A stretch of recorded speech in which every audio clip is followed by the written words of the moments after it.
चलाई जा रही है गेस्ट हाउस बुकिंग के लिए, जिसका कोई कागजात नहीं है।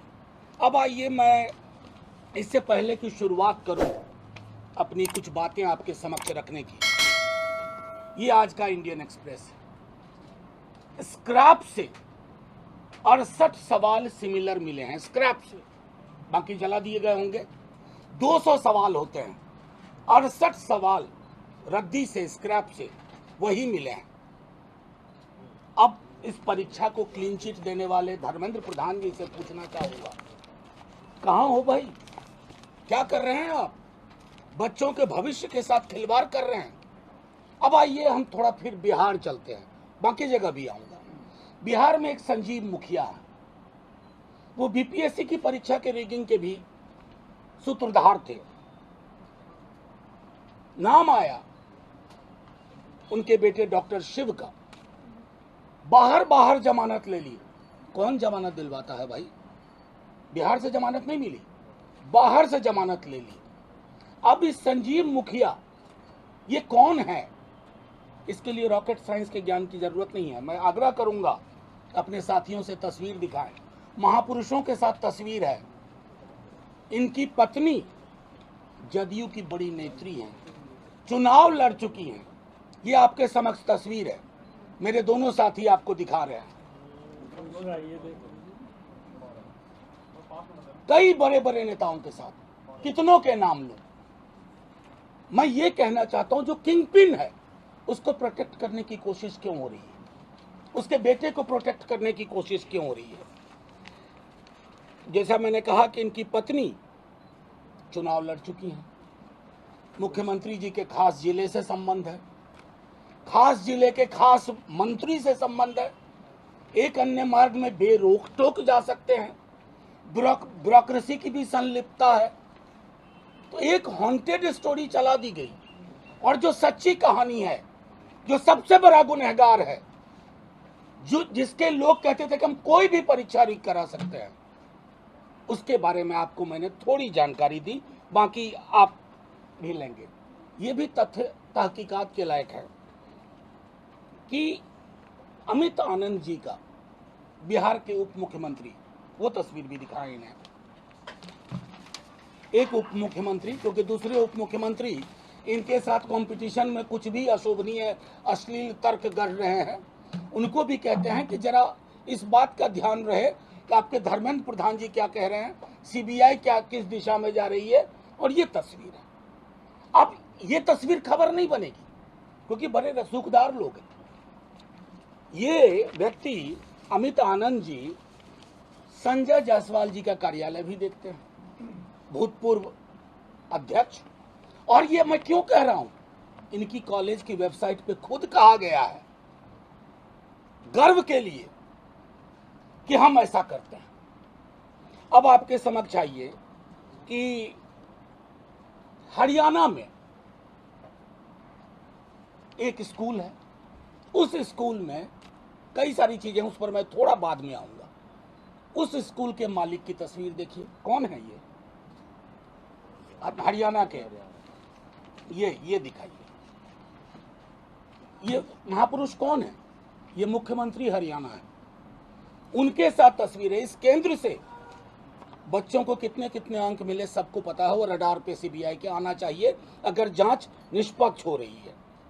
अब मेरा सीधे सवाल ये है कि ये जदयू भाजपा के लोग, अगर तेजस्वी जी के 17 महीने का कार्यकाल छोड़ दें, जिसमें उप मुख्यमंत्री थे, जिसमें कोई परीक्षा लीक नहीं हुई, जिसमें 5 लाख लोगों को नौकरी मिली, जिसमें 3.5 लाख नौकरियां प्रक्रियाधीन की गई, जो संभवतः वह आएगी, बस हाथ जोड़ के विनती करेंगे कि उसमें लीकेज ना हो। तो ये आपको दीगर बात है कि बिहार में परीक्षाएं लीक क्यों होती है, और देश भर के लीकेज का ये बिहार गुजरात कनेक्शन क्या है? ये कनेक्शन तहकीकात का विषय होना चाहिए। अब मैं आपसे एक बात कहूं कि ये अमित आनंद हो, एक नीतीश कुमार हैं, एक नीतीश कुमार मुख्यमंत्री नहीं, नीतीश कुमार, और एक साहब संजीव मुखिया, इनको शील्ड कहां से मिली हुई है? अगर भाजपा जदयू की शील्ड नहीं है तो ये बेहयाई से इस काम में कैसे लगे हुए? अब आइए एक सवाल आपको और जो आपके मन में होगा। आपने सिकंदर यादवेंदु का नाम सुना होगा। लोग रिश्ता जोड़ने लगे लालू जी के साथ, चूंकि यादव है। तो मैंने कहा था फिर तो नीरव मोदी और नरेंद्र मोदी जी मौसेरे चचेरे फुफेरे भाई हैं। इस व्यक्ति को पहले तो ये जानिए कि ये लाभार्थी है कि नहीं, उसने किया कि नहीं, ये तो सीबीआई की जांच होगी, तहकीकात होगी। इसको नौकरी किसने दी,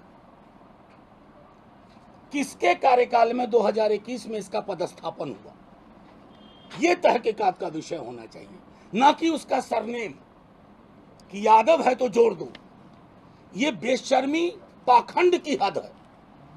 इसलिए आपके समक्ष तमाम सबूत लेकर के हम आए कि ये सबूत हैं बिहार के जदयू भाजपा नेताओं के, ये सबूत हैं उनकी कारगुजारियों के, ये सबूत है कि कैसे सारे प्रश्न पत्र पहले से उपलब्ध थे। एक व्यक्ति डंके की चोट पर कहता है कि मैं दुनिया का कोई परीक्षा लीक करा दूंगा, और वो व्यक्ति खुलेआम उसकी पत्नी चुनाव लड़ती है।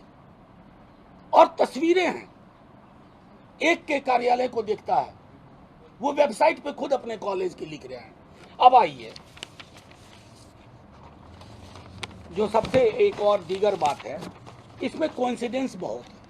एक ही केंद्र पर ग्रेस मार्क्स मिले, एक ही केंद्र पर 718 719 मार्क्स आए, और ये सब कुछ होने के बावजूद हमारे माननीय शिक्षा मंत्री क्लीन चिट देते रहे। और जब बात बढ़ी आगे तो उन्होंने क्या किया, एक झूठ मूठ की कहानी गढ़ी कि थोड़ी विसंगति है, एक हाई पावर कमेटी बनाएंगे। किस बात के लिए हाई पावर कमेटी, कितने सबूत चाहिए आपको?